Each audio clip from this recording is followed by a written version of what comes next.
Good evening, afternoon, night, morning, whenever you find a way to watch us. This podcast. It is me, Omar Rashan T. Borja, and joining me is another coach in the offseason. This offseason process, we're doing this whole offseason kind of like series where I've just been looking at a bunch of FCS Division Two, Division Three schedules, and just finding like what is the most interesting things on the schedule that you, the audience, people that read at Redshirt Sports may not know of. And we've covered this topic relatively, I guess, kind of a little bit on Redshirt Sports. I mean, wrote a couple articles about Chicago State's schedule and how some of the schools are playing, get this grand opportunity to play at SeatGeek Stadium, a wonderful MLS venue, and also wrote about their stadium lease itself. But expanding upon that, I'm joined by a very special guest. I have the head coach of Kentucky Christian University, Jason Aubry, joining to discuss his school playing in SeatGeek Stadium, playing at a Division One school, and just really just a remarkable game for the program. So, Coach, how's everything? How's everything going? And thank you for joining me. Absolutely, things are going great. We just finished up spring ball last week, and things went very, very well for us. We feel like we've got a lot of momentum going on. I'm going into my fourth year here at Kentucky Christian. And we started slow. It was a rough start. I knew it was going to be a building process and everything. And we really feel like we've got a lot of momentum going. And this spring really showed us that we've got great things happening on the field, but more importantly off the field. But I'm glad that you hit me up, and we do have quite a schedule in front of us in the 2026 fall. And one of them is the Chicago State game, and you hit me up about it. And like I said earlier, anytime that I get a chance to talk about Kentucky Christian University football, I'm all for it. So appreciate you having me on. Yeah, absolutely, Coach. And I mean, I just love doing this, just kind of because I myself am learning about these schools too, learning about Kentucky Christian today. Talked to Howard Payne, Howard Payne's head coach, Kobe Gibson. Kobe Gibson. A few weeks ago, learned about that program. So this is just a fun process for me, just in the off season, because the college football landscape is so huge that it's so worth just learning and just branching out. But my first question, Coach, that I have for you is when did the conversations with Chicago State begin? Did they reach out to you? Did you reach out to them? Like, how did that whole situation go? Was it kind of like a flash situation? It just like happened like really quick and you guys were on their schedule? It was kind of a quick process because we knew that Chicago State was coming in and trying to build a schedule and everything and taking a look at people to play and everything. However, I didn't know that, we were on their radar to be able to play until we posted a couple of open dates.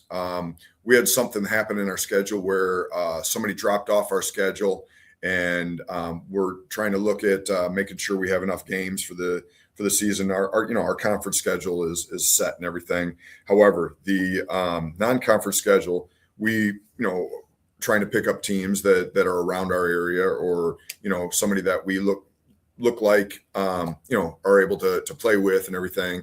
And so I posted something on our NAIA website just saying, hey, we're looking for these dates and everything.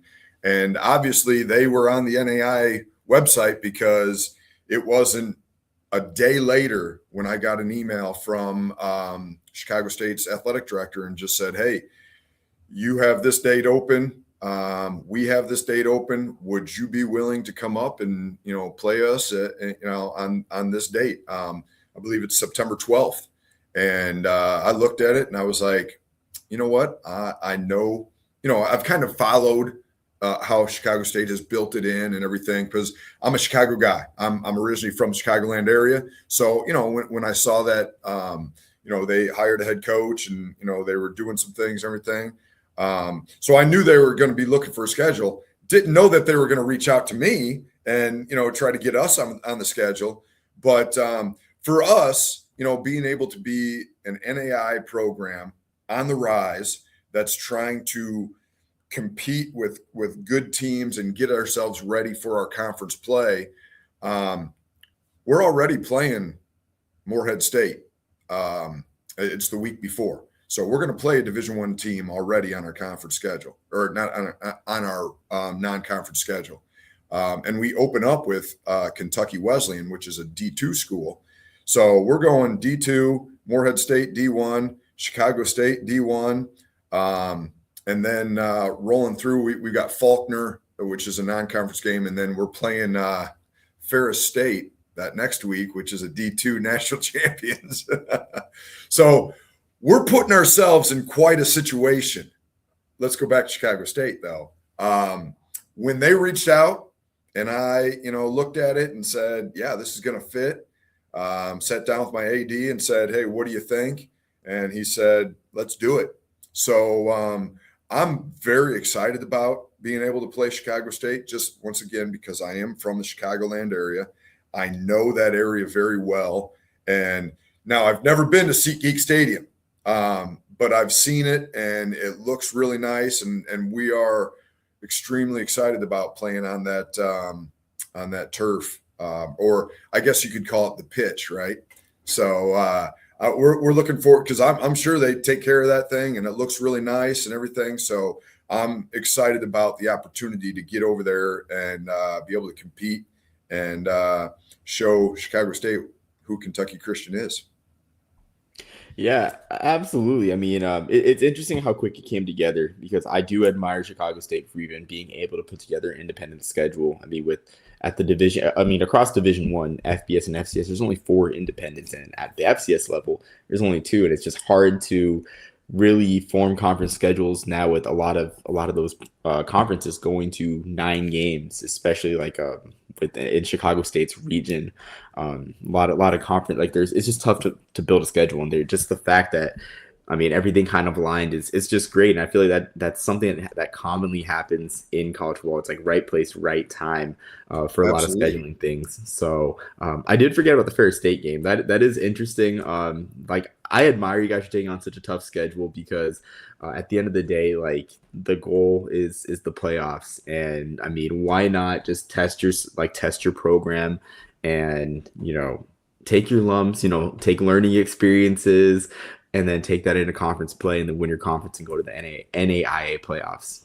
Absolutely. Now, and here's the thing, and I understand your the mindset as far as take your lumps and everything. And here's the thing that we talk an awful lot about mindset here at KCU, and we talk about things that we can control, and it's all about what's in your mind and how you approach things.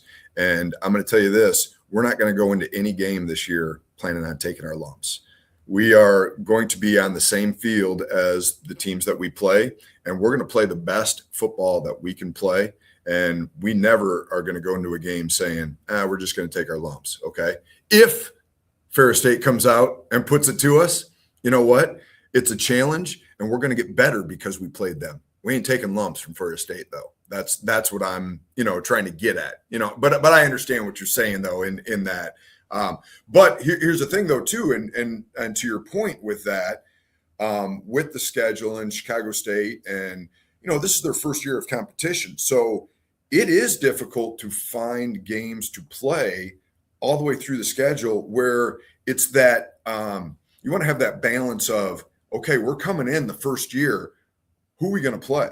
We don't want to play all these teams that have been established for a long time. However, that's good. We want a couple of those on our schedule, but we do want some guys that we can, know that we can compete with and be able to be successful. So that's, to your point, as far as this is an undertaking. This is something where it's difficult to find who we're going to be able to play and how we're going to play them and everything. So it is, it's a good thing for Chicago State. And I think they open up with Roosevelt University, which is D2, and they're on the north. Well, they're in the city, but I think their athletic facilities are in Arlington Heights, which is on the north side. But they are, they're trying to get people in there that they can compete with right away and get some excitement going for Chicago State football. And that's a great thing, and we're at the level now, or we're at the situation where we have built our program up to where we feel really good about what we're doing. So now we can take on the Division I foe and be able to go in understanding that we are going to compete here. And whatever the outcome is, the outcome is. It's whoever comes and plays the best at that day, and we're not going to get all bent out of shape of the outcome. Now, conference play, now we got to get some outcomes here, but those first games, the preseason, or not preseason games, the non-conference games, very important for us to go in, play the best football possible, and just make sure that we are getting better as we hit conference play. Yeah, Coach, I want to say though, forgive me for using that term, taking your lumps. I should know better. I mean, No, don't. I don't it's want early. you to, because that's the term that people use, right? That's the way the normal football mind works. Well, we're just going to take our lumps and move on. No, but like I said, I don't want you to feel bad about saying that. We just think differently at Right. Kentucky.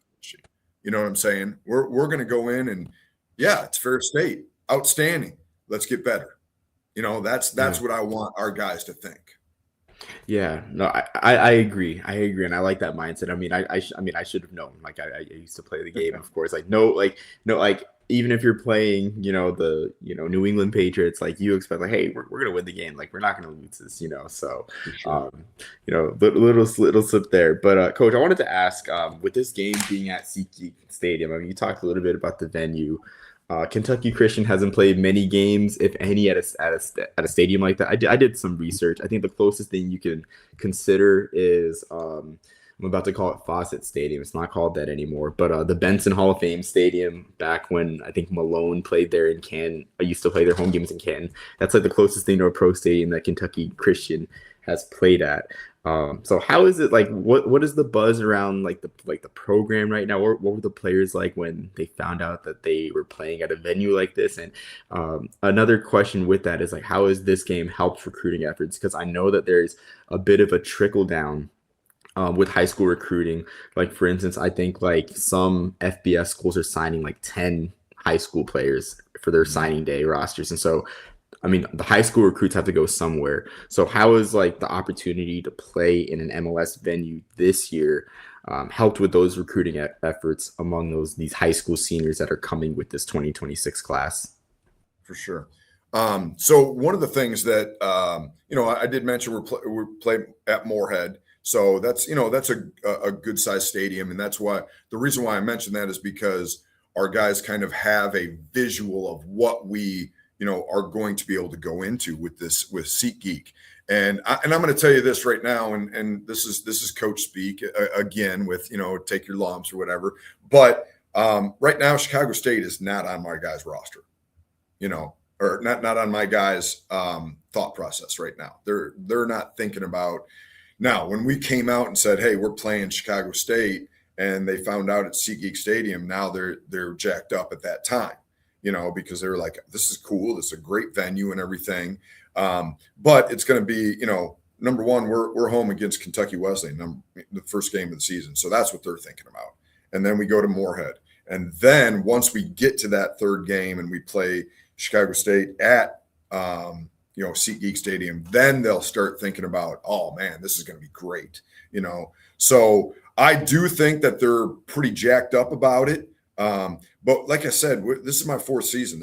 We're going into our fourth season, and our guys think differently. They're not thinking, Chicago State right now. They're thinking about the first game and then the second game and the third game. Now, speaking to recruiting, and you said trickle down, okay? Absolutely, everything is a trickle down right now. And for us, and here's the hard part of where college athletics is right now. Okay. We're going to get guys. We've got guys on our roster right now that probably shouldn't be on our roster. They're, I don't want to say better than NAI, but they're more talented.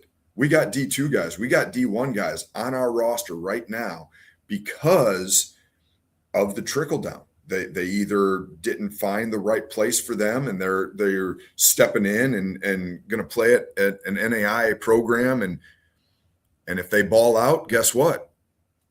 They might be able to transfer someplace, and that's the mindset. And I'm not here to say, hey, come play for us for 1 year and then go get something else. That's not what I'm saying. Okay. But if it happens, that's the current state of college athletics. So now we go out and we're recruiting somebody, not just high school guys, but transfer guys. And we're opening up with a D2. Then we're playing a D1. Then we're playing another D1. Then we're playing, an NAI. Then we go and we play the D2 national champions. You want to ball out? Come play for us. Show us how good you are. And guess what? You might be able to transfer out. So now Chicago State becomes, that's an advantage for us because we're playing D1s. We're an NAI school who is working their way up and doing great things on and off the field. But if you look at our schedule and you want to go play someplace big, you might be able to, jump in here and play at Chicago State, and we're at SeatGeek Stadium and you ball out and somebody sees you, and guess what? You might go someplace else. Like I said, that's not my goal, but it's the current state of college athletics. You know what I'm saying? So for us to be able to play at SeatGeek Stadium, it's quite a big deal. And when we put out our schedule, we on our social media and everything, we've got a nice video of each team coming in and everything. People are pretty excited. They're pretty excited about what we're doing and where we're going and everything. So it's out there, it's getting traction, and people know that we're, like I said, we feel pretty good about where we're going, and we're not going to back down from a challenge. And we feel like, going into Chicago State, SeatGeek Stadium, our guys jacked up, feeling good about themselves. We feel good about our chances. I think that's a really good point, Coach, that you made about the competition, about playing so much competition. And I think that point was belabored a lot during the NFL draft, which I'm not an NFL draft guy. I don't watch it. I just kind of looked after it happened and looked at the picks. And then I saw just the lack of FCS and below picks. I don't think there's a single Division II pick. And there's that kind of like stigma where so like the best players are at the Division I FCS level. Like we all know that there's gems everywhere, but I think, like you said, like that legitimacy to get film against a couple of Division I's, regardless of conference, against Ferris State is huge. And with Chicago State too and everything, like I remember one of the first transfers that they got was the LSU transfer. The guy was a walk-on, LSU transfer quarterback. But like you look at that, you think, oh, this is a legitimate program, and it's like, the program could still be legitimate without that LSU transfer. So I think it's interesting you hit upon that, and just with these current trends, because like you said, everything is a trickle down with the transfer portal and everything, and it's affecting so much. Whether it's a good or bad way, that's up for interpretation, but it seems like you're taking it and running with it. I will say, though, I was surprised by your response with SeatGeek, because, I thought you were going to give more coach speak, like talking about, like, hey, we can play them on the Riverwalk right next to the Bean. I thought I was really hoping for a soundbite like that, but I'm glad to see that you guys are excited about it. No, I mean, but it is. And here's why. Because it's different.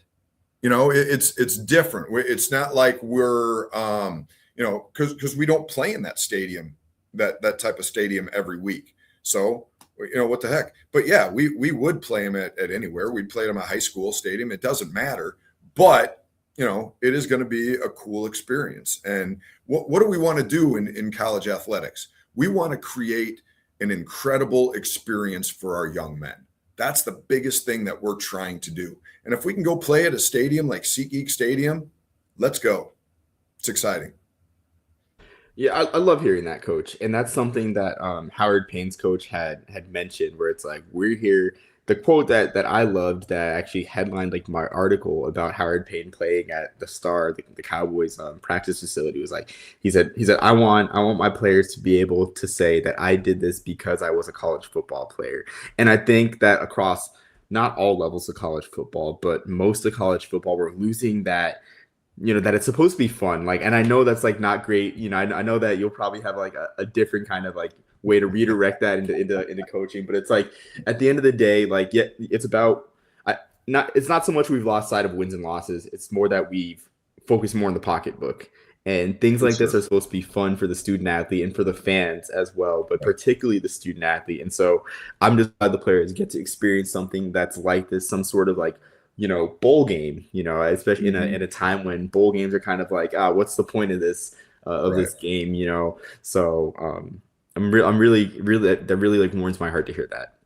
But you're right, because everything goes back to like a business. Everybody says college football now is a business. And as you said, with the trickle down too, it does. Everybody thinks, well, it's just at the Division I level. No, everything's trickling down.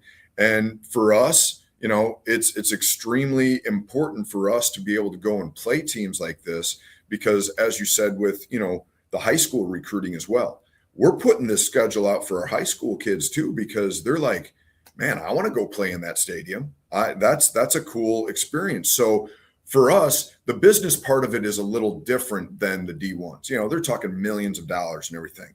For us, we're a small university. We need to bring guys in. We need to get guys in and continue to keep our enrollment where we need to keep it. So we're going to get guys, high school kids, excited about playing at different places. So now they want to come and be a part of KCU football. And like I said, it's still business, but a little different. Millions of dollars, thousands of dollars. You know what I'm saying? That's the difference in it. However, it's still all about the experience. It's about being a college football player, enjoying it. And yeah, it's hard. We talk about it. It's hard all the time. It's hard to be a college football player. It's hard to be an athlete, a student, keeping everything together and making sure that you're doing everything at a high level. And we're wanting to keep our guys elite in everything. We want them to be great students. We want them to be great athletes. We want them to be great in their spiritual walk. We want them to be great in everything. But it's hard. And yes, it is hard. But here's what we always tell them: you can do hard things. That's what the experience of being a college football player is all about. And once you leave that college program and you graduate, you're going to be able to go do hard things in your life. And that's what it's all about. I completely agree with that. Just as someone, I mean, I only played at the high school level, but the lessons that I've learned, and I know that sounds funny, like my mind, I know this is gonna sound funny, but my mindset, the lessons I learned from playing high school football were they've helped me a lot in just being in the military and everything too, just like with dealing with just being like being in small leadership positions, just getting stuff done where it's like, man, like because I was able to do like just the very principles in like that I learned like playing football helped me through that. And so I can only Absolutely. imagine that the effect is like tenfold with being a college athlete with like because I didn't play in college, but like being a college athlete with all that you have to balance with the tougher academics with more rigorous practice schedule. So yeah, I think the fact like we're losing sight of what really matters and what the end Absolutely. game is.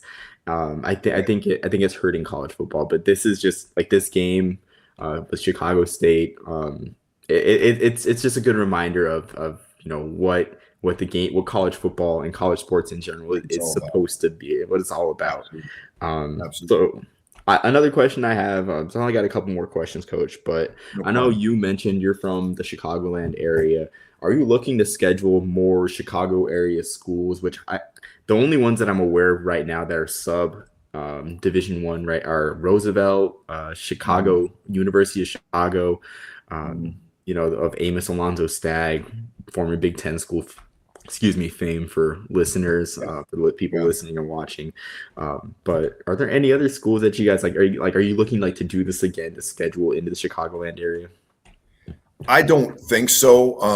We being from in Eastern Kentucky and everything, I think what we want to do with our non-conference games is stay as close as we can. But I think it's 6 hours from Chicago is what we're going to be.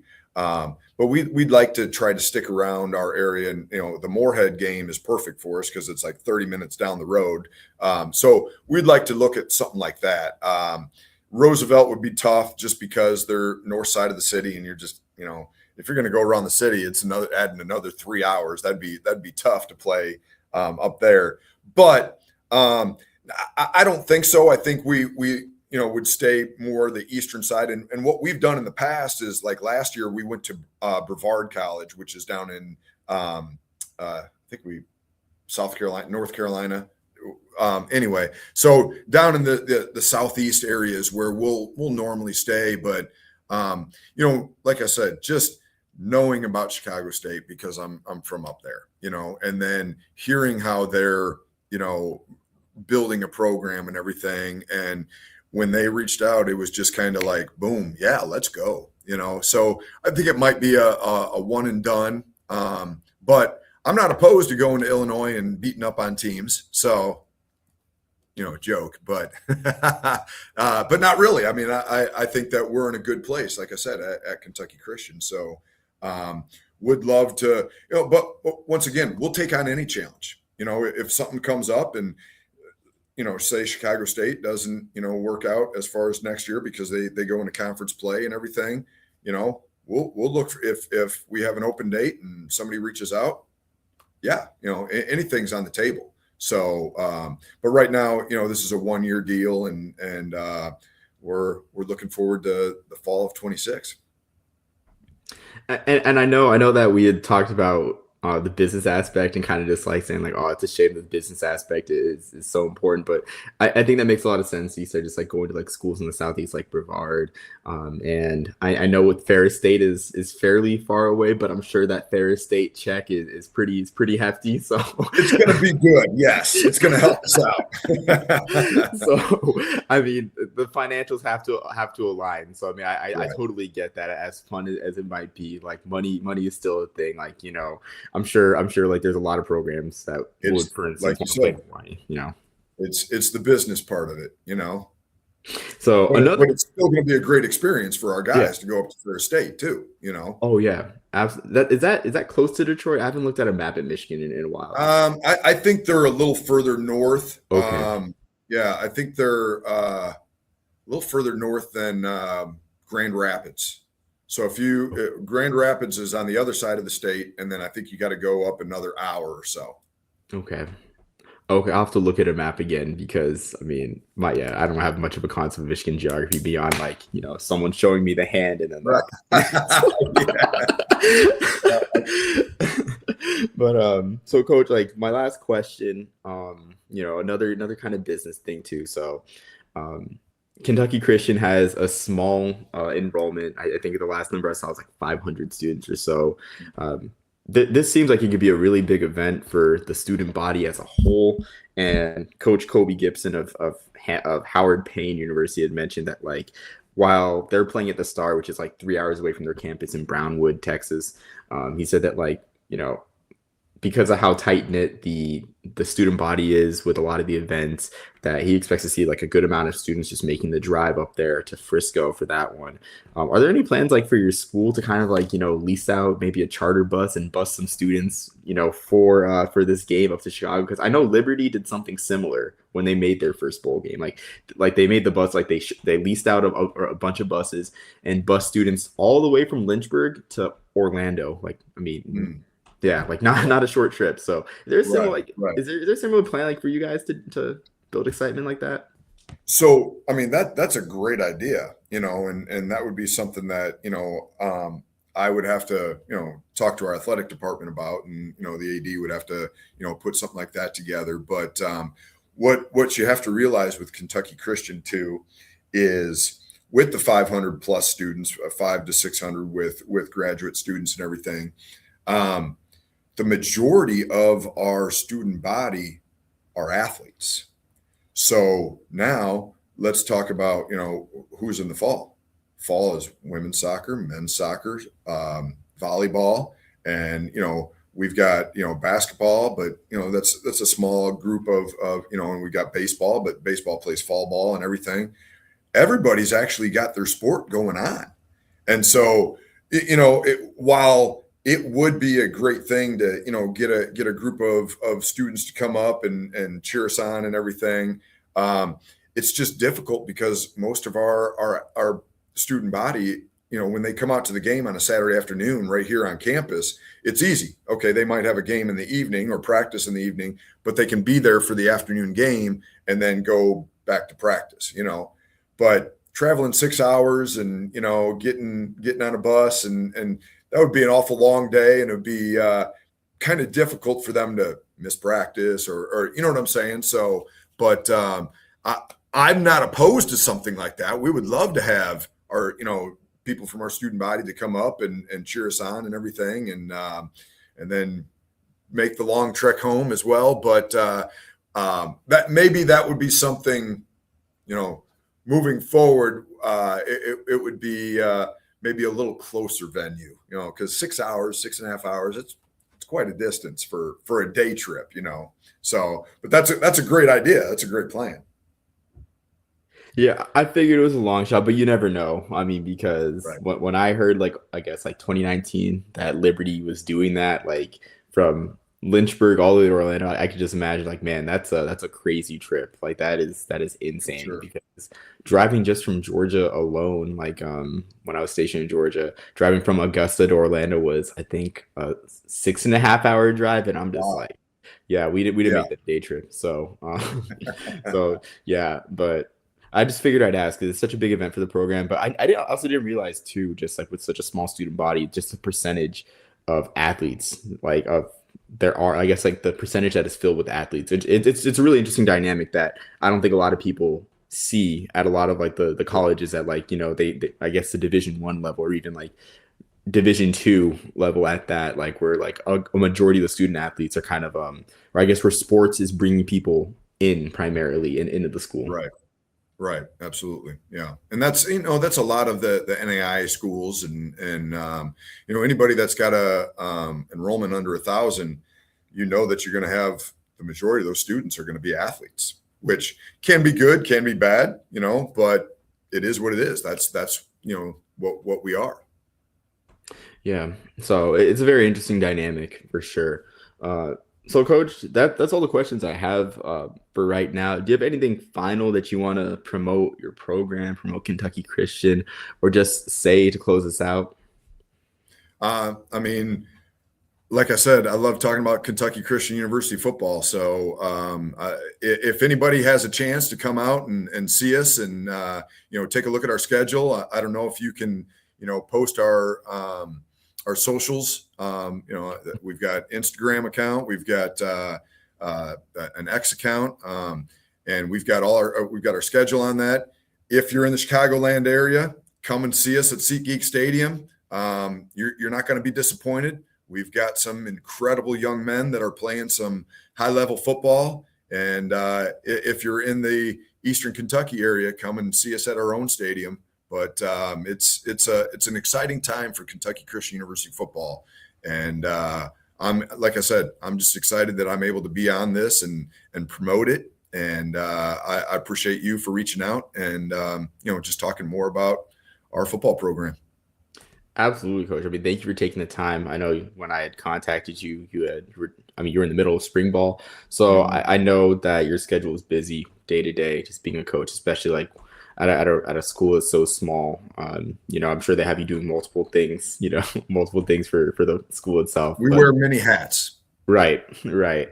So, Coach, again, thank you for just taking the time out of your day, just bright and early. I'm sure you got a full day ahead of you as well, just like Absolutely. myself. But yeah, I'm really looking forward to this game. Just I'm gonna keep tabs too on your programs throughout the year to decide, because I want the people that I talk to do well. So I'm wishing the best for the program, wishing the best for you guys, and hopefully you guys can pull off just a signature win in one of the great non-conference games you have, and it just parlays into just a great season. But until next time, everyone, thank you for joining. Just be on the lookout for more off-season stuff. Just kind of taking it, day by day. I think after this next round of interviews I have next week, I might be taking a couple week break just to focus on just some things like with the family, just kind of recuperate because it is off season. But until next time, everyone, thanks for joining in. Peace, love, and soul.